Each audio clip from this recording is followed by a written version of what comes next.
King Saul, head and shoulders above every other man in Israel. That's what the scripture says about him. He was a very tall man. And I think it's true that people who are tall often command respect. And people look at tall people and just think that they're just extraordinary. And I believe that had a lot to do with the reason why Saul was called to be king. I'm just speculating that because I really don't know. But what I do know that God called him, even though this was not God's idea. God was not in favor of Israel having a king, because before that it was just considered that God was their king. And Samuel, he was very disappointed about it. And he said to God, he says, they haven't just rejected me, they've rejected you, oh God. But the people cried out, and they wanted to have a king like all the other nations around them have a king. And Samuel warned him. He says, that king is going to rule over you, and he's going to put your children as indentured servants, and you're going to be working for the king. They said, no, we don't care. We want a king. So God chose this young man, Saul, son of Kish, from of all things, from the tribe of Benjamin. Now, I don't know how much you know about the tribe of Benjamin, but during the days of Israel, there was a huge civil war that took place between the other tribes of Israel and Benjamin. And they all ganged up on Benjamin, and many of the men of Benjamin had died. And that's one of the reasons why they were the smallest tribe, and in a lot of ways didn't command a whole lot of respect.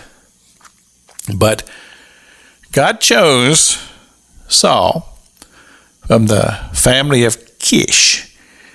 And he brought all the leaders of Israel together, and they did the Urim and Thummim. And now, we're not sure exactly what that was, but somehow or another they would put it in their breast place of their garment, and they'd pull it out and they'd toss this thing, and it would be a process of elimination. They go, well, first of all, we're going to see what tribe it is, and they passed the lots. It came the tribe of Benjamin, and then what household is it? And it came down to the house of Kish, and then they began to cast between the ones that left, and finally it was Saul.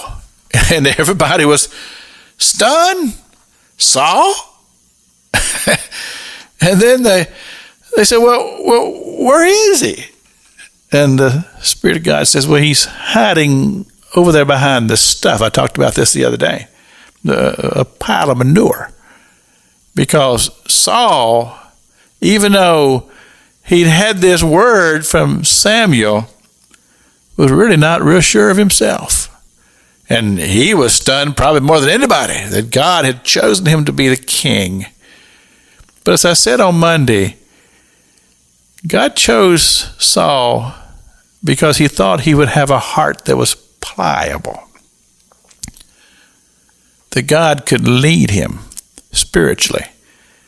But somewhere along the line, Saul, he just missed it. And I think this is a great admonition to all of us. We're all human. We all have our weaknesses and failures. But if we can learn to just hear the voice of God, that's the most important thing in anybody's life. To learn to know the voice and follow it. This is Pastor Jack King with the Gospel on the radio broadcast.